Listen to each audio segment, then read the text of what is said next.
Chers spéculateurs, bonjour et bienvenue dans cette vidéo hebdomadaire. Alors cette semaine, est-ce qu'on s'est fait sortir sur notre position Bitcoin? Est-ce que si le support, l'énorme support dont je vous rabâche chaque semaine l'existence, s'il casse, qu'est-ce qui va se passer pour le Bitcoin? Parce qu'il peut bien sûr casser. C'est pour ça qu'on met un stop loss d'ailleurs. C'est que s'il casse, il faut absolument qu'on sorte de position. Eh bien, croyez-moi que s'il casse, ça va être l'énorme déconfiture sur le Bitcoin. On peut aller chercher les moins 50, les moins 60%. Et la grande question, c'est est-ce que ça remet en cause la hausse à long terme du Bitcoin? Est-ce que c'est la fin du marché des cryptos si ce support casse? Eh bien, tout cela, je vais vous l'expliquer dans la première partie de cette vidéo. Et enfin, dans la deuxième partie de cette vidéo, on va parler du super cycle des actions américaines, des indices boursiers, parce que actuellement, j'entends un petit peu à droite, à gauche, aux États-Unis, etc., pas mal de catastrophistes qui disent, bah voilà, ça y est, c'est la fin, on est reparti dans un crack boursier. Bon, en même temps, je les entends toutes les semaines depuis que je fais de la bourse, mais là, en ce moment, il y a vraiment une recrudescence de catastrophistes. Et ça arrive en général quand on est en marché en range, quand ça fait pas mal de temps qu'on est dans un range, donc depuis le début de l'année 2018, et que, eh bien, comme il n'y a plus de hausse et que on sent qu'il y a de la nervosité dans les ranges, eh bien, ces catastrophistes, du coup, ils refont leur apparition sur les médias télévisés et on les écoute parce qu'on aime tout ce qui fait peur, on aime la catastrophe, et c'est d'ailleurs pour ça que eh bien, le journal du 20h est beaucoup plus axé sur des mauvaises nouvelles que sur des bonnes nouvelles. Donc, milieu de vidéo, on fait ça. Dernière partie de vidéo, je vous présente une super belle opportunité et ça reste de la pédagogie pure. C'est parti pour cette vidéo. Allez, comme chaque semaine, on débute cette vidéo par la partie mindset, parce que croyez-moi, le mindset, c'est aussi, voire plus important que la technique ou la stratégie. Si vous n'avez pas le mindset, vous ne ferez jamais rien. Donc cette semaine, on va parler de prendre du recul. Le maître mot de cette semaine, ça va vraiment être prendre du recul et de la hauteur. Et d'ailleurs, vous allez voir que eh bien, le contenu de cette vidéo sera vraiment basé sur ce mantra cette semaine. Alors, pourquoi seuls les visionnaires peuvent survivre sur les marchés? Un visionnaire n'est pas un médium, ni un prophète ou un gourou. C'est une personne qui visualise son parcours entre Paris et le sommet de l'Everest. Au même moment, la masse populaire ne visualise son parcours que jusqu'au passage piéton du coin de la rue. Ça peut faire sourire comme ça, mais tout y est. Lorsque la masse se crée des problèmes existentiels pour savoir s'il faut prendre le parapluie bleu ou jaune parce que la météo annonce de la pluie aujourd'hui, eh bien le visionnaire n'accorde aucune énergie à ce genre de détails. Lui, il focalise toute son attention sur les grandes étapes qui le séparent de l'Everest. Les questions au quotidien ne sont plus les mêmes car les enjeux ne sont plus les mêmes. Nous avons tous le choix de changer de référentiel de vie. Le problème, c'est que l'on croit que notre vision doit être limitée à celle de notre entourage ou à celle que nos émotions nous imposent. Pour sortir de ce schéma de pensée, cela implique de remettre en question tout son système de croyances et surtout son ego. Et ça, franchement, la plupart des gens sont prêts à se prêter au jeu le temps d'un apéro, mais quand il s'agit d'en faire une règle de vie de tous les instants, alors là, il n'y a plus personne. La bourse, eh bien, ce n'est qu'une traduction binaire des schémas comportementaux de l'homme. C'est ce qui fait toute la beauté de l'activité de la spéculation. On y apprend le fonctionnement de la matrice comportementale humaine. Et à partir de là, on peut écrire nos propres règles du jeu pour choisir quel jeu nous allons suivre sur les marchés financiers et dans notre vie. C'est nous qui écrivons nos propres règles à partir du câblage de la matrice. Certains boursicoteurs s'aveuglent avec une lumière douce. Oui, c'est possible, hein. Vous allez comprendre. En ce moment, tout le monde souhaite que je parle du Bitcoin. C'est donc un excellent moyen de vous transmettre cette fameuse vision en m'appuyant sur mes communications Bitcoin. Mais malgré cela, certains ne voient que ce qu'ils veulent. C'est comme s'ils utilisaient un microscope pour détecter une plume d'oie sur un lion et de dire « J'ai découvert le premier lion à plume ». Rester scotché à son microscope toute sa vie ne peut que nous mener de déconvenu en déconvenu. La règle d'or que l'on devrait nous imposer dès notre enfance, eh bien, quelle est-elle? Ça devrait être comme ça. Tu penses ça? Ok. mais ça fait sens dans quel contexte supérieur? C'est ça la question qu'on devrait se poser en permanence. À chaque fois qu'on a un problème, à chaque fois que l'on rencontre, je ne sais pas moi, une étape, un échec ou un événement dans notre vie, on devrait se poser la question pour résoudre le problème. Ok, mais ce problème, l'existence de ce problème fait sens dans quel contexte supérieur? Pas dans le contexte dans lequel est né le problème, mais dans quel contexte supérieur il fait sens ce problème? Est-ce qu'il a véritablement une existence, ce problème? Pourtant, dans la société dans laquelle on vit, on est tous câblés différemment. On réagit de manière différente. On dit « Ah, tu penses ça? Ok, je vais te donner un coup de bâton ou un bonbon en fonction du sens que cela prend dans le contexte dans lequel la masse évolue, c'est-à-dire dans le contexte dans lequel naît le problème. » Le bon principe de vie devrait être de toujours recadrer sa pensée et ses actes dans une boîte plus grande que celle de notre réflexion du moment. Pourquoi? Eh bien tout simplement pour élargir notre vision à chaque événement de vie. Et c'est le processus mécanique qui fait qu'à la fin d'une vie, eh bien certains nagent dans une boîte mentale, toute petite, de la taille d'un bocal pour poisson rouge, et d'autres naviguent dans un espèce d'océan de couleurs et de vie. C'est tout simplement parce que cette deuxième catégorie a sans cesse réévalué ses problèmes dans un contexte plus grand, toujours plus grand. Donc prendre de la hauteur en spéculation, ça veut dire quoi? Ça consiste principalement en deux choses. La première chose, c'est qu'il faut sortir du bruit du marché. Donc les fluctuations quotidiennes et le flux de news, il faut savoir que ça n'a aucune valeur si ça ne fait pas sens dans un référentiel de temps supérieur, dans un cycle supérieur. Contrairement à ce qui se passe dans nos vies, en bourse, il est facile de changer de référentiel et donc de perception des choses. Il suffit juste de couper les médias financiers et d'afficher ces graphiques sur des unités de temps supérieures. Typiquement, on passe de l'hebdomadaire au mensuel, au trimestriel, voire carrément au graphe en annuel. Et la deuxième chose, c'est qu'il faut sortir de la notion de j'ai tort ou j'ai raison. Avoir raison ou tort 50% du temps permet de bâtir une fortune en bourse. Mais pour cela, il faut accepter de couper rapidement les 50% de ses positions perdantes, celles où on a, entre guillemets, tort. Et laisser l'accident positif de richesse se réaliser de lui-même sur les 50% où on a raison. Mais bien sûr, pour avoir raison, il faut donc avoir tort. C'est la règle du jeu. Parce que pour s'exposer aux gains, il faut s'exposer aux pertes. Donc, on a donc raison d'avoir tort, puisque c'est l'unique façon de s'exposer aux gains. De la même manière, pour être heureux, il faut connaître la tristesse. Ces deux antagonistes vont de pair et ne peuvent exister séparément. Ils sont d'ailleurs câblés dans l'ADN de la matrice humaine. Car voilà, sauf à être un sociopathe, par défaut, on ressent tous ces deux émotions, mais de manière vraiment très très très forte. On peut pas se permettre de les annuler, sauf à prendre des médicaments ou être dans une situation un peu bizarre. On peut pas les refouler, ces émotions. Elles sont vraiment câblées à l'intérieur de nous. Par contre, c'est à cause d'un conditionnement particulier que nous refoulons le fait d'avoir tort. On ne veut pas avoir tort tout simplement parce qu'on associe le fait d'avoir tort à des expériences sociales traumatisantes et qui sont liées à notre éducation. C'est-à-dire que quand on a tort, c'est pas bien. On nous met des mauvaises notes, on nous met des coups de bâton, on nous fait nous sentir inutiles, honteux, alors qu'en réalité, ça fait partie du processus mécanique de la vie. Il faut avoir tort pour avoir raison, parce que c'est en ayant tort qu'on va pouvoir s'exposer aux situations où on aura aussi raison. Et il ne faut pas accorder plus d'importance que ça à ces deux événements qui font partie vraiment du câblage de l'ADN de la matrice dans laquelle on vit. Donc, l'idée, c'est qu'il faut simplement se recabler pour profiter sereinement de la réalité des marchés financiers. Un bon spéculateur a à la fois raison d'avoir tort et tort d'avoir raison. Il accepte la règle du 50-50 à 100%.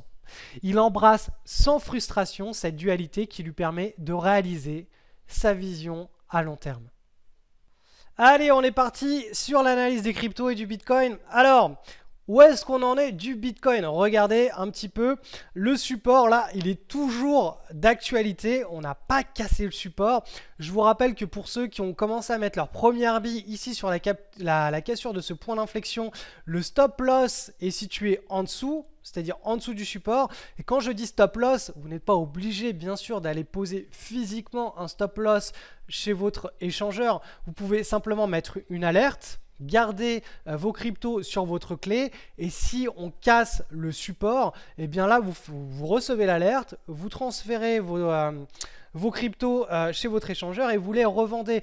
Je veux dire, peu importe que vous revendiez à, je sais pas moi, à 4800 ou à 4500, c'est pas ça qui va changer grand chose. Si vous avez un bon money management, comme j'ai expliqué dans la semaine dernière dans la vidéo, si vous risquez 2% de perte sur votre capital, par exemple si vous avez 10 000 euros et que vous voulez risquer que 200 euros sur ce trade là par exemple, que vous perdiez 210 ou 220 euros, c'est pas ça qui va changer grand chose.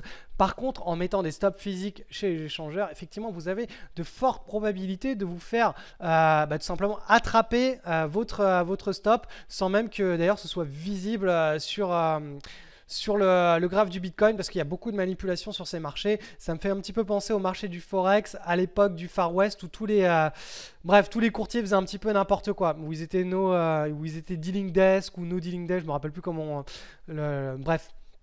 Donc pour le moment, bah non, il n'y a pas lieu de s'inquiéter. Le support tient. Comme je vous l'ai dit la semaine dernière, là on a la base 1. Là on est en train de refaire une base 1, une base bis.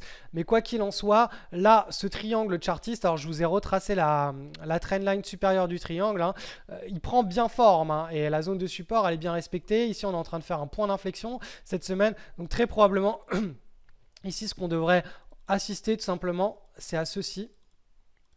Et éventuellement, eh bien, le début, le start du nouveau marché, du nouveau grand cycle de hausse sur le Bitcoin. Et je vous rappelle que le vrai moment pour entrer en position, c'est-à-dire mettre ses billes pour surfer le cycle, ce sera plus loin. Ce sera une fois qu'on aura la première petite consolidation après l'impulsion qui nous sort du triangle. Là, ici, c'est vraiment pour mettre une sonde, pour mettre quelques billes, pour tester le marché. C'est quelque chose que je ne fais a priori en principe jamais, mais comme là, on est sur du mono-actif et qu'on suit cet actif tout le temps, là, j'ai mis quelques billes.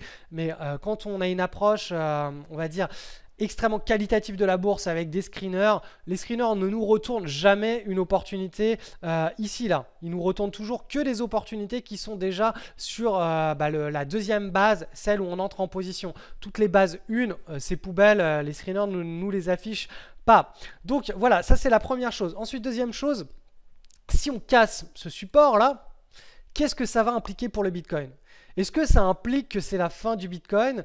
Quelle amplitude de baisse on peut avoir sur le Bitcoin? Donc, je vais faire cette analyse avec vous. C'est une analyse purement chartiste qui nous permet d'avoir un petit peu les niveaux et où on en est dans le cycle. Alors, déjà, je vous ai mis le graphe, comme d'habitude, du Bitcoin en vue logarithmique, hein, pour qu'on voit vraiment ces cycles de hausse qui ne soient pas écrasés par l'amplitude des prix. Là, on a vraiment on a les prix en pourcentage. Donc, on a vraiment une belle vision des cycles du Bitcoin.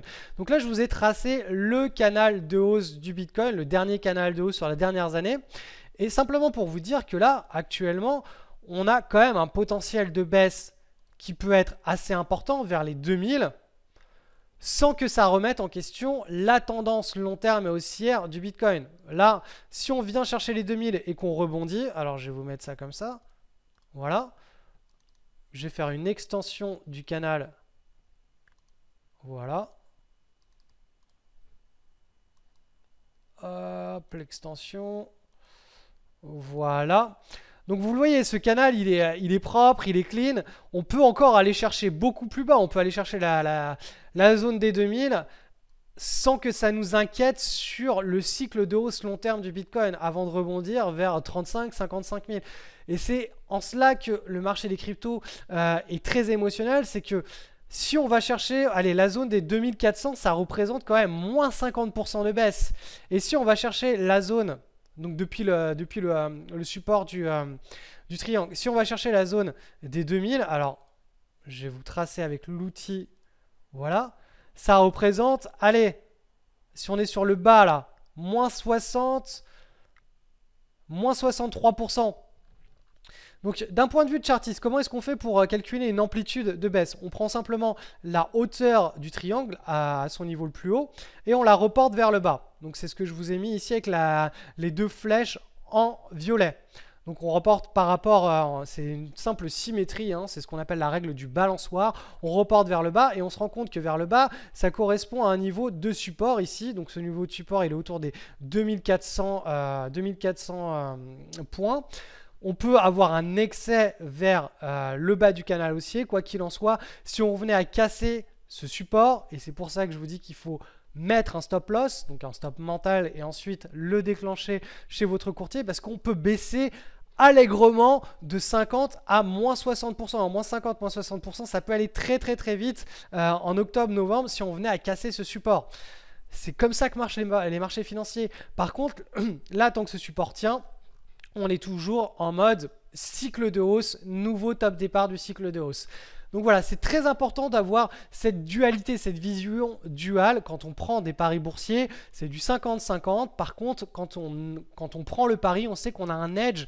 On risque 1 pour gagner 10, 15, 20. Et c'est toujours dans cette logique-là qu'on va prendre des paris. Après, si vous avez raison ou tort 50% du temps, peu importe. Si vous coupez à chaque fois avec une perte qui est d'une unité et que vous sortez d'un trade avec un trade qui a 10, 15 ou 20 unités de gain, vous pouvez vous permettre d'avoir raison et tort 50% du temps. L'objectif, c'est pas d'avoir raison ou tort. L'objectif, c'est quand vous avez tort, de simplement couper à moins une unité. Et quand vous avez raison, eh bien, engranger le maximum d'unités. Donc voilà, c'est ça, c'est comme ça qu'il faut vraiment visualiser les marchés financiers. Donc on va aller faire un petit tour maintenant du côté des autres cryptos. Donc EOS, alors là je voulais afficher en journalier, donc on est toujours dans cet énorme range ultra volatile, c'est vraiment incroyable, hein. Entre le bas du range et le haut du range, on a quand même 350% de hausse, donc c'est quand même assez impressionnant. Donc là on était dans ce canal baissier.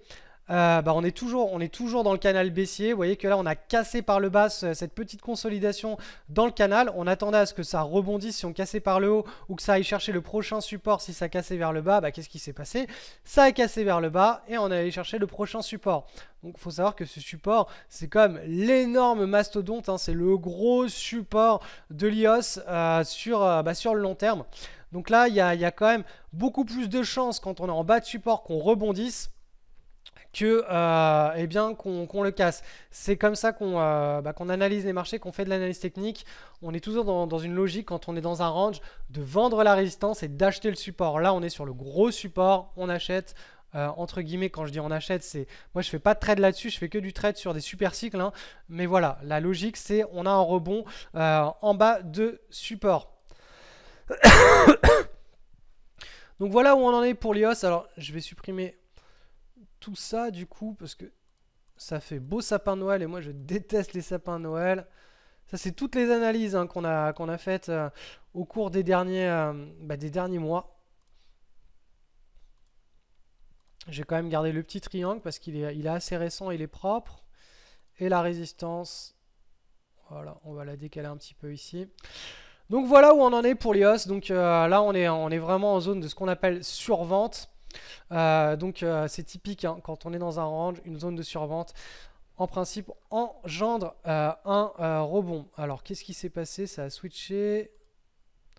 Voilà, donc je vais vous mettre quand même la petite zone de pivot. Donc là à court terme il va falloir simplement surveiller cette zone de pivot. Si on consolide et qu'on casse, là on aura le signal du top départ de rebond. Encore une fois je ne vous recommande pas de jouer ce genre de choses. Jouez juste les super cycles. Mais ne vous amusez pas à faire des trades dans tous les sens. Vous allez plus vous épuiser votre capital qu'autre chose. Ensuite l'Ether. L'Ether, donc là on est aussi sur un énorme support long terme. Alors c'est cette zone là. Hop là. Donc là, on était dans une baisse, petit range, on a cassé par le bas, donc ici, cassure par le bas, c'était l'objectif du prochain gros support. Le gros support, on est dessus. Donc c'est un petit peu la déconfiture, hein, sur l'Ethereum. Donc à surveiller, c'est tout simplement cette zone, ce point d'inflexion, s'il se valide là. Eh bien, en principe, on assistera à un rebond qui sera un petit peu plus vif. Encore une fois, ça, c'est purement pédagogique. Ne placez pas des trades là-dessus. Faites vraiment des choix qualitatifs quand vous investissez sur les marchés boursiers. Ça ne sert à rien d'aller placer des trades sur tous les signaux, surtout. N'utilisez que les gros signaux des gros super cycles ou restez en dehors. Vous allez rester beaucoup plus frais et beaucoup plus longtemps sur les marchés financiers comme ça. Analyse du sentiment de marché et on débute avec le SP500. Donc regardez le SP500, il est en train de nous réaliser cette petite consolidation tout en haut du range. Là on est vraiment proche des plus hauts historiques suite à cette tasse et cette anse. Je vous rappelle que l'anse a été cassée à la hausse juste ici, là, la semaine du mois de juillet. Là on a la première consolidation. Si on casse par le haut, boum, on part en bull market, en marché haussier. C'est pareil sur le Nasdaq. Alors où est le Nasdaq? Tac tac, faut que je le retrouve. Il est plus en bleu dans ma liste. Ok, il est là. Donc le Nasdaq, pareil. On est dans une grosse consolidation là depuis le début de l'année. Là, on a une petite tasse avec une petite anse. Vous voyez que les fluctuations se resserrent bien là de plus en plus. Donc là, si on casse par le haut, on entre en nouveau bull market. Ça va se jouer en principe la semaine prochaine ou dans les quelques semaines à venir. Donc très probablement une rentrée septembre-octobre avec une nouvelle jambe haussière. Dans un nouveau marché haussier. Voilà, en bourse, il faut être patient. On a eu toute l'année 2018 en gros où il ne s'est pas passé grand chose. Et là, on risque d'entrer dans un nouveau paradigme haussier pour bien, la deuxième partie de l'année 2018. Je vous ferai une analyse cyclique juste à la fin de cette vidéo sur le sentiment de marché. Donc, analyse cyclique sur les indices américains. Mais juste avant, je vais partir sur l'Europe. Donc, sur l'Europe, c'est un petit peu moins joli. On est un petit peu moins avancé. Là, c'est le CAC 40 avec dividendes bruts réinvestis. Donc, on a cet élargissement qui est cette grosse consolidation qu'on a depuis le début de l'année 2018. Là, on a une petite consolidation dans cet élargissement qui est en train de prendre forme. Donc, c'est un espèce de petit triangle, ce qui nous donnerait une espèce de tasse et anse un petit peu désaxé. Pourquoi désaxé? Tout simplement parce que le pivot de l'anse est au-dessus de la tasse. Mais enfin, ça, c'est pas grave puisque de toute façon, on ne traite pas directement sur les indices. Les indices nous permettent simplement d'en dégager un sentiment qui lui-même nous permet de définir un money management, c'est-à-dire qu'une exposition au risque. Ensuite, le CAC petite et moyenne capitalisation, lui, il est dans un beau triangle. Vous voyez que là, on a eu cette belle avancée en 2017. Là, on a cette consolidation depuis le début de l'année 2018 qui est en train de prendre la forme d'un triangle chartiste. La zone de support a été bien mise en avant début 2018. Là, à nouveau, elle est en train d'être testée. Cette semaine, on a eu cette mèche tout en bas. Donc là, on est vraiment en train de tester la zone de support de la grosse consolidation. Si on casse par le bas et que sur tous les indices boursiers internationaux et européens, on casse par le bas, effectivement, on se retrouvera en marché baissier. Mais pour le moment, la dynamique générale, avec l'Amérique qui lead à la hausse, eh bien, la dynamique générale est plutôt vers le marché haussier que le marché baissier. On va aller voir le DAX, donc l'indice allemand, lui aussi il est dans un énorme triangle, une grosse consolidation de chartiste. Donc vous voyez qu'on est toujours dans la zone bleue du range. Au sein de ce range, au sein de ce triangle, j'ai défini deux petites bornes. Donc la petite borne de support ici, la petite borne de résistance. Donc pourquoi le support? Tout simplement parce que ça a été marqué ici. Et donc là, on arrive dans cette zone. Donc là, on devrait avoir une réaction rebond vers la résistance ici. Donc, tant qu'on n'a pas cassé à la hausse ou à la baisse cet énorme triangle chartiste, on n'a pas de direction. Mais encore une fois, on a une bonne indication avec ce qui se passe sur le marché américain.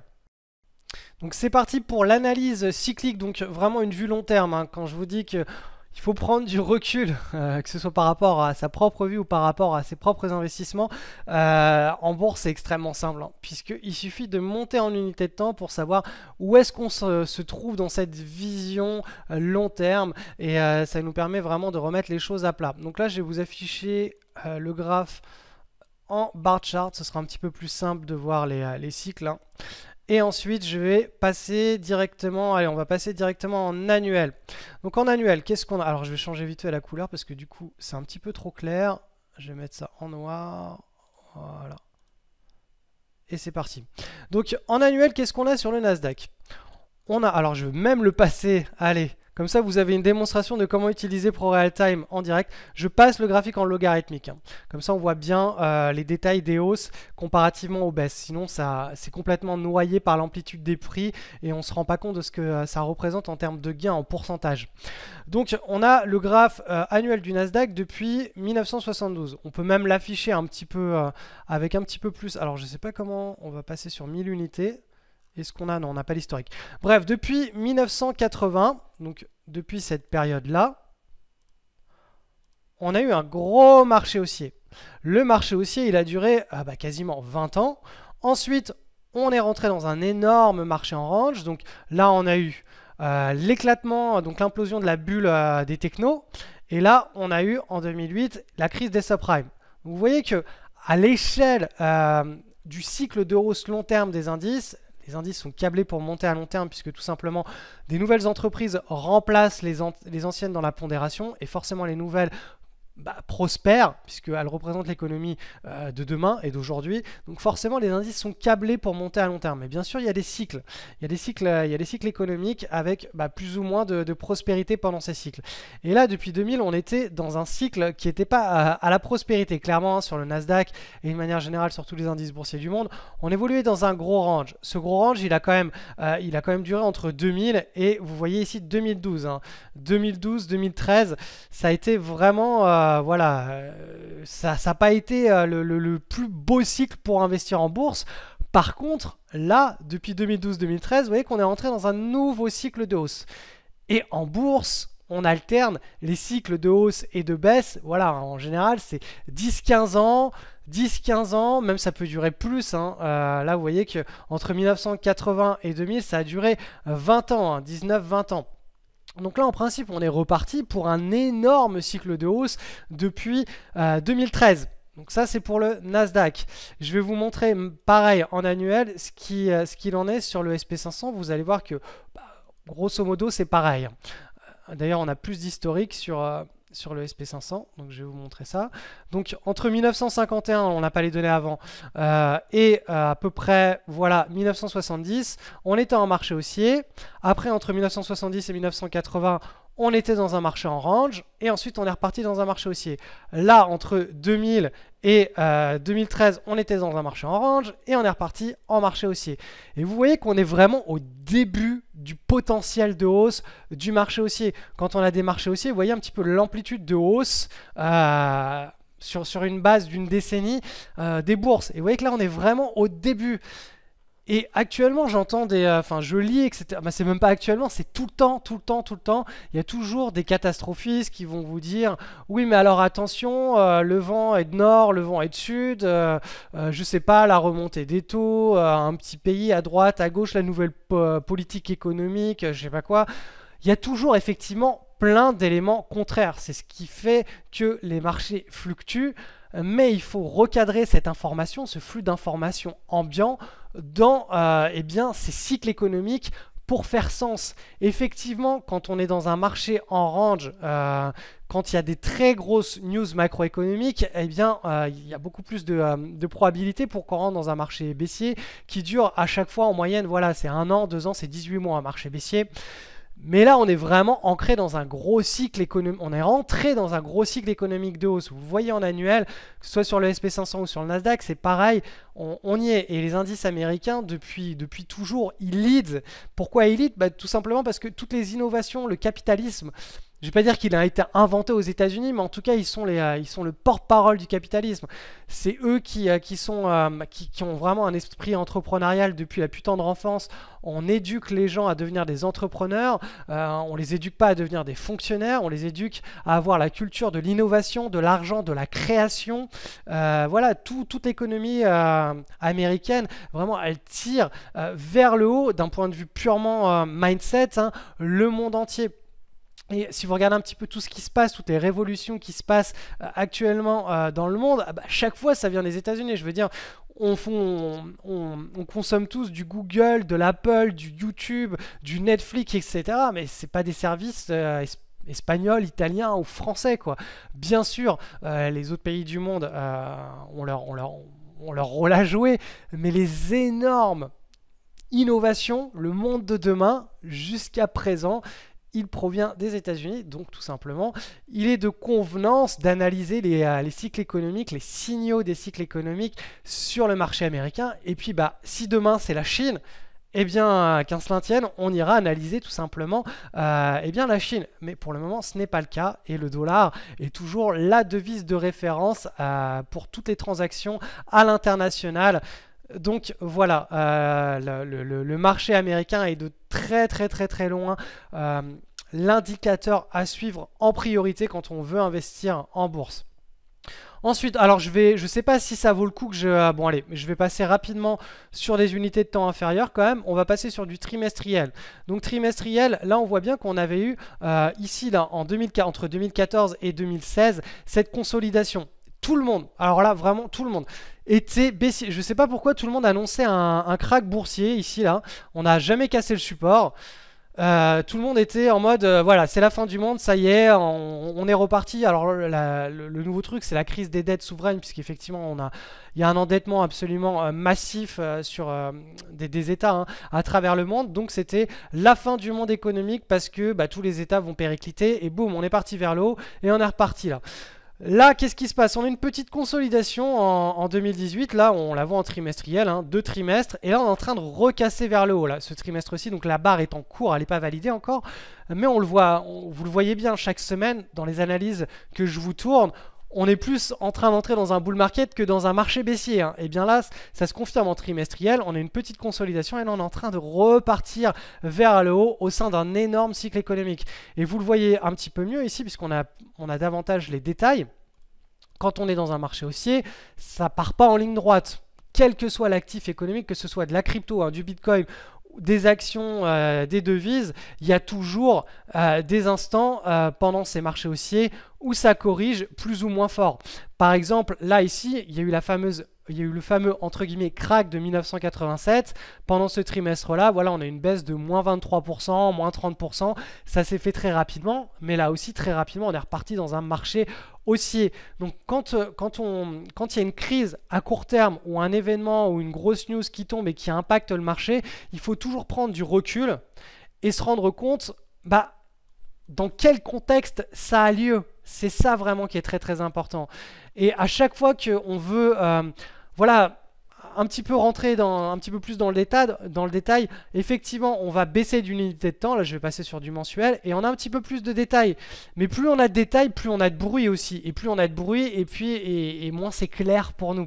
Donc voilà, mensuel, trimestriel, annuel, c'est vraiment parfaitement adapté pour analyser les cycles des bourses, notamment en analysant en priorité le SP500 qui est la grosse boussole du monde de l'investissement. Donc là, en mensuel, vous voyez que là, on est en train de tutoyer les plus hauts. Quand on cassera les plus hauts, effectivement, on sera en mode, on repart dans une nouvelle jambe haussière sur le SP500. Donc, voilà, c'est tout ce que j'avais à vous dire. Alors, si je peux peut-être vous sortir, alors attendez, je sais plus si je l'ai, non, je l'ai pas, mais j'avais trouvé un graphe que j'avais mis d'ailleurs sur Instagram où il y avait toutes les annonces de crise par les plus grands gourous, Mark Faber, Harry Dent, tous les plus grands gourous américains, Jim Rogers. Ils annoncent des cracks tout le temps, en fait, tous les 2 ou 3 mois. Voilà, il y a une news macroéconomique qui est un petit peu plus négative que les autres. Et ils vont dire, voilà, ça y est, on va partir dans un crack boursier. Et c'est assez drôle parce que en fait, ça vous met toutes leurs interventions depuis 20-30 ans où ils disent où ils font des grosses interventions sur les médias américains, CNN, etc. Et où ils disent que voilà, là c'est la fin, c'est le gros crack boursier. Et en fait, tout le chart ici, là, toutes les périodes de hausse, ils annoncent des cracks boursiers. Il y a des cracks boursiers qui sont annoncés pratiquement toutes les 2 semaines, tous les mois.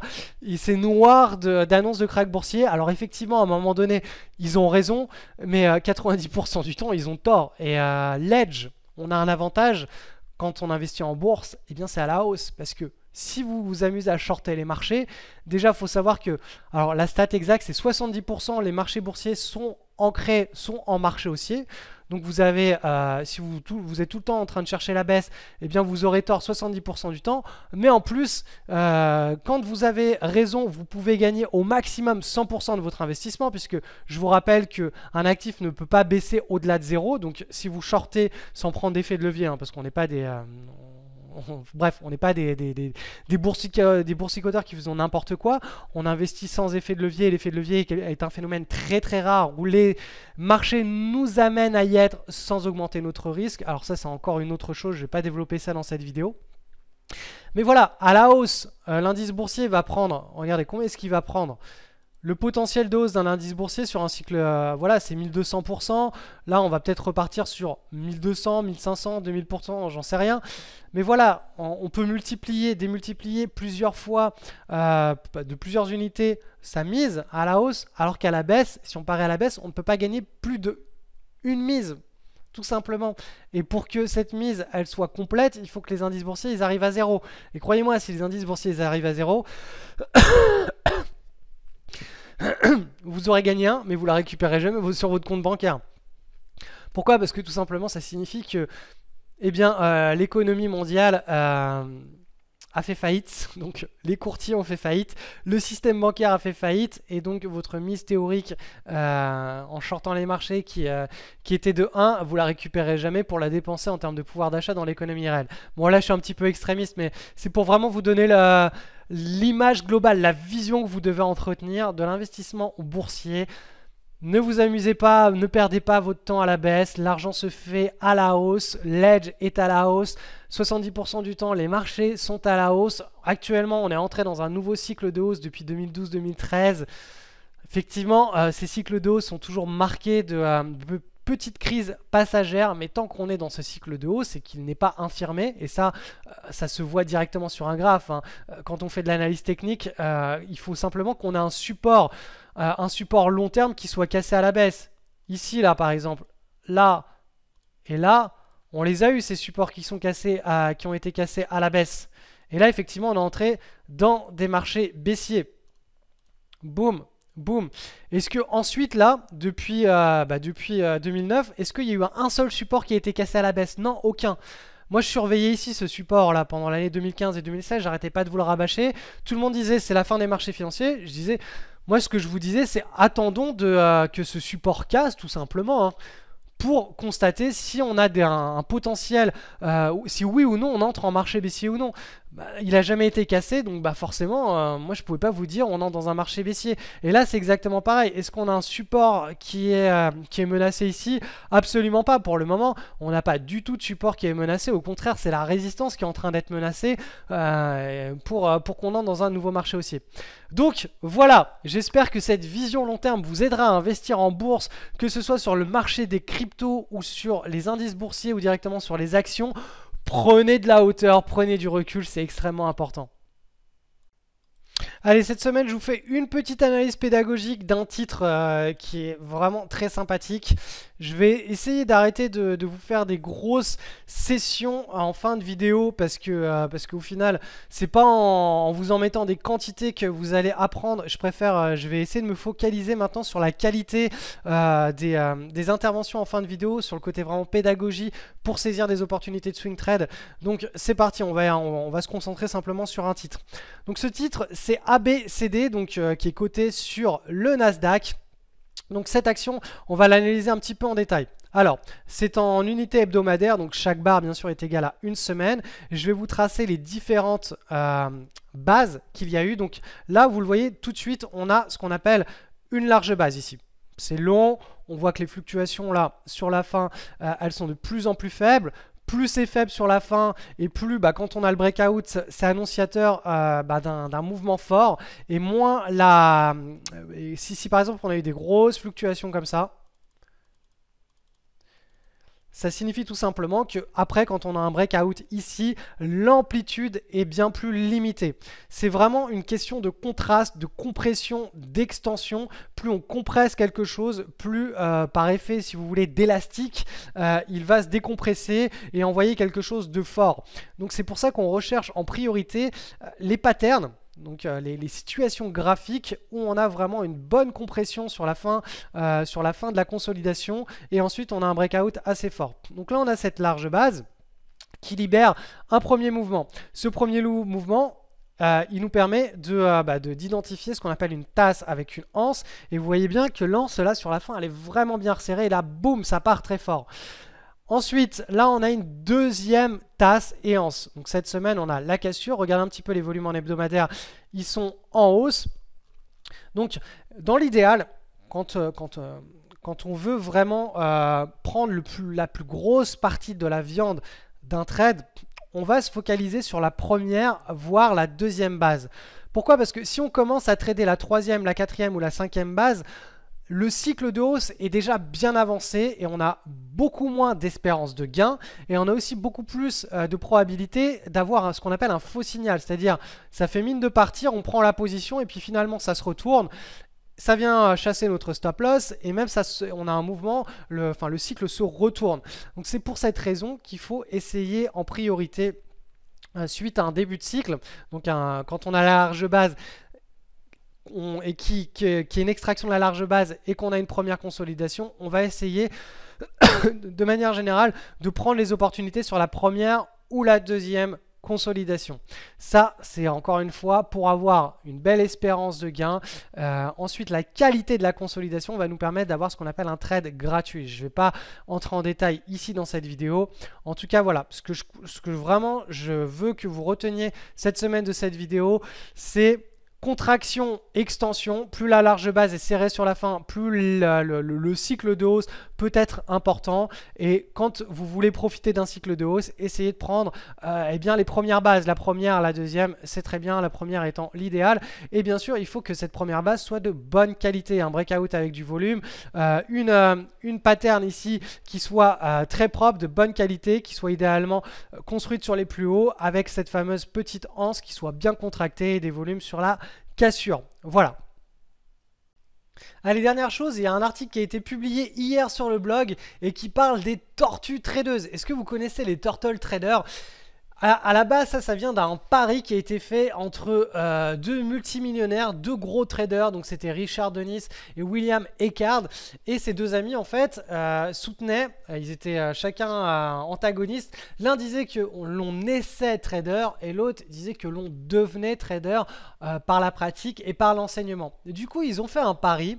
Et ce pari a débouché sur l'expérience des tortues. C'est-à-dire que ils ont publié une petite annonce dans les journaux et ils ont récupéré eh bien, tout simplement des gens absolument normaux qui n'étaient pas issus du monde de Wall Street et ils les ont formés en les appelant les tortues tradeuses. Donc ils les ont formés à trader les marchés et du coup vous allez voir dans cet article qui a gagné ou perdu son pari et la grande nouvelle c'est que eh bien, moi je suis en train de renouveler cette expérience depuis 2 ans avec mon école et donc la personne qui a écrit cet article ce n'est pas moi, c'est Nicolas qui est notre success manager de notre communauté qui a fait LSL 1.0 et qui explique tout simplement ce principe de turtle trader et comment lui il était aussi à la place des tout comme à l'époque en 1980 des turtles et bien là cette année à nouveau en 2016-2017 il s'est mis à la place d'une turtle et il a vu sa courbe d'apprentissage absolument explosé. Donc il vous témoigne tout ça en racontant un petit peu son parcours. Donc le lien de cet article est bien en descriptif de cette vidéo. Vous avez simplement à cliquer dessus pour aller lire un petit peu ce témoignage et cette expérience qui est renouvelée et qui est modernisée. Voilà, ça fait partie de mes grands projets de vie et puis j'espère que j'irai très très loin avec mes petits tortues tradeuses.